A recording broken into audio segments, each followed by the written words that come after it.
Hey you guys, Coach Liz here. I'm actually recording this video a little bit early because I'm heading to sunny Florida for a coach training next week, and I actually get to eat dinner with Dr. Anderson himself on Sunday. So if you have a question for Dr. Anderson, pass it along and I will ask him for you.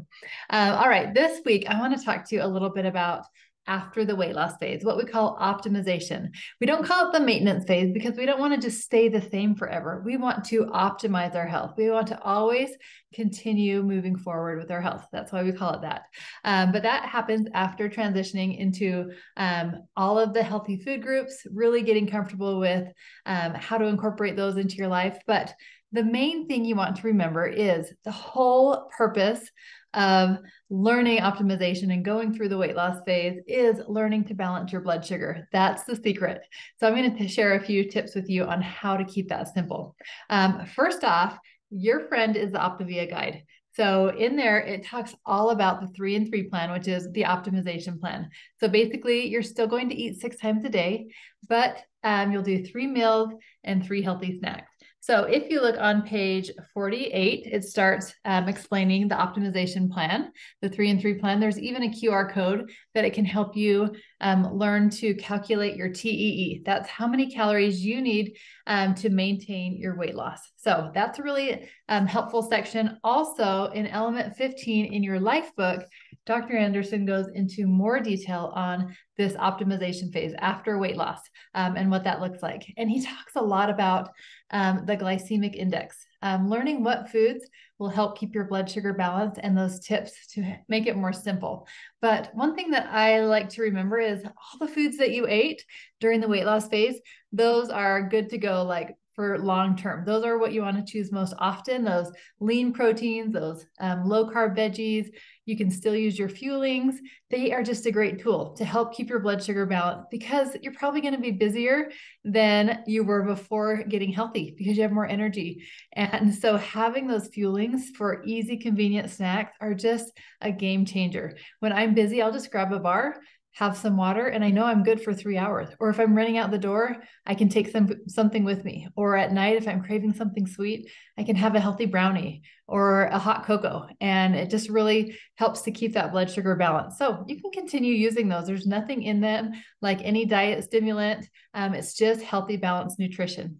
And the fuelings are a great tool to use long term. So if you just feel like you need a quick detox, maybe you went on a vacation or there was a holiday and you just need a quick reset, even if you haven't gained weight, doing the 5-in-1 for a few days is such just a good reset to get back into those good habits, kind of a detox. So just know it's just a healthy tool that you can continue to use long term, but you're going to learn how to make your own choices too.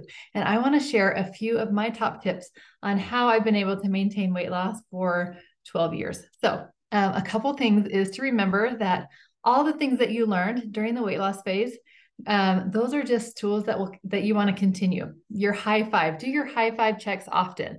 Ask yourself, how am I doing with drinking my water, my sleep, my exercise, my nutrition, and managing my stress and my mindset? And if you can catch those things quickly as you start to drift, then you can course correct and get right back on track. So just know you're going to have a little wiggle room, maybe 3 to 5 pounds. If you go over that, that's a great time to reach out to your coach and just go over your habits, maybe look at your nutrition and just course correct quickly. That is a big tip.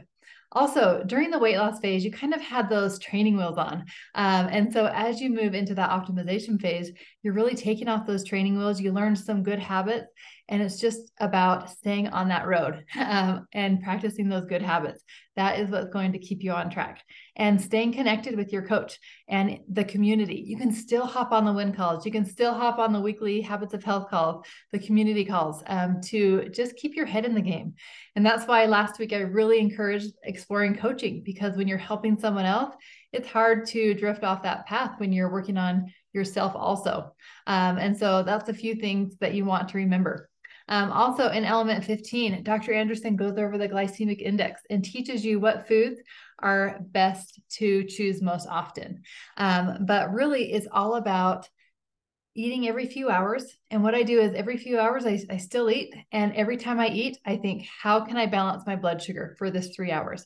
And, maybe I'm feeling like an apple sounds good, or some sourdough bread. I know that I don't want to eat those naked carbs. I want to pair them with a protein, put clothes on those carbs to help balance the blood sugar. So I might have some Greek yogurt or some cottage cheese with the fruit or some nut butter, or I might have an egg with a little bit of sourdough toast or make a turkey breast sandwich out of it.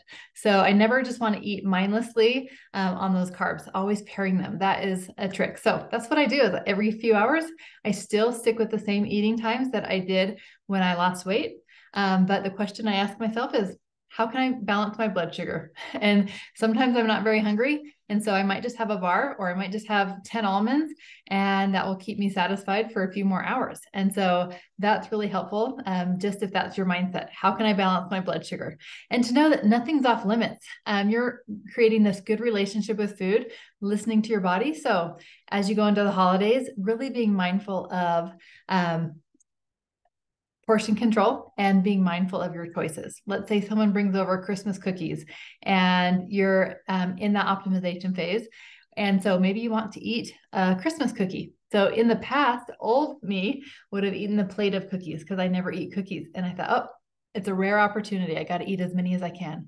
But now I think, oh, it's time to eat in a half an hour. My carb is going to be a cookie. I'm going to really enjoy that cookie. And I'm going to have a Greek yogurt with that cookie and pair those together. And then the next 3 hours, I'll probably choose something healthier. But to know that, I can eat anything in moderation. And when I pair it with the right foods, that is a game changer. Also, portion control is huge.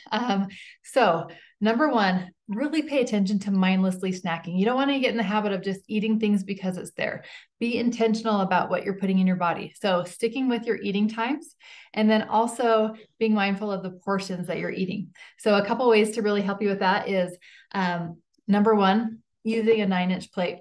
I like the smaller plates because it tricks your brain to feel like you're eating more when your plate is full. So filling half of your plate with vegetables or a little bit of fruit if you want, but half your plate with those fruits and vegetables, a quarter of your plate with lean protein, and then you get that quarter of your plate for a healthy carb. So let's talk about Thanksgiving. It's coming up. So you can picture your plate just like this. You'll walk through and see what proteins are there, probably turkey or ham.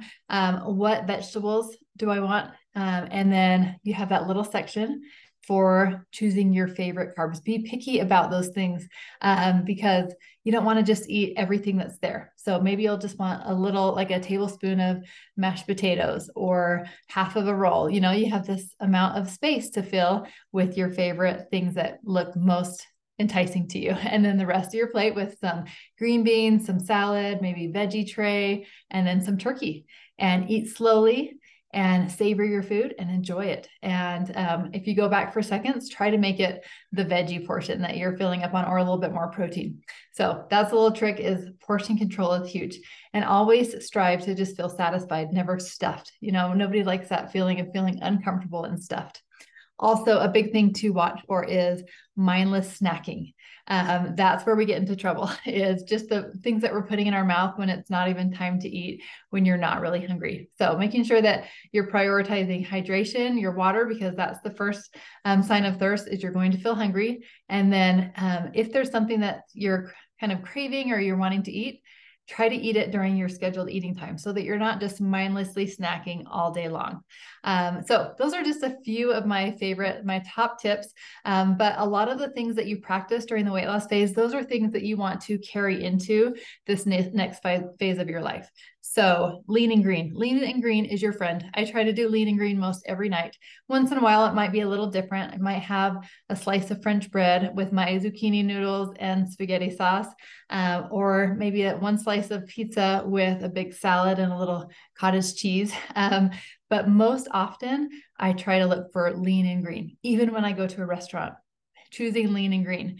And so for me, I'm very picky about those extra carbs or junk food that I eat. I'll never order my own fries or ice cream. I'll have a bite or two of my husband's or my kids, and I'll feel satisfied with that. So just know that about 90% of satisfaction comes in the first 2 bites. So you don't even need a whole big portion of something to really feel like you got to enjoy it and taste it. And then watch for those food fallacies, especially going into the holidays. Really be mindful of why you're wanting to eat something. If you're hungry or if you're just eating it because it's a rare opportunity or it's free, so really being mindful of that.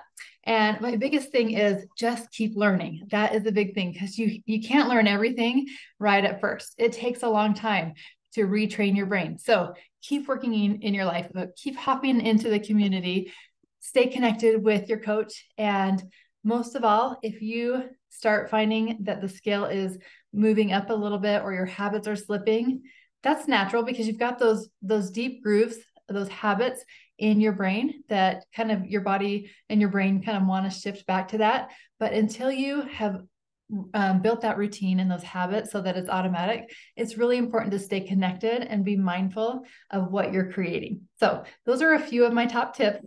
I just wanted to share that with you, whether you're in that phase or looking forward to it in the future. Those are things that have helped me stay on track long term. All right, have a great week.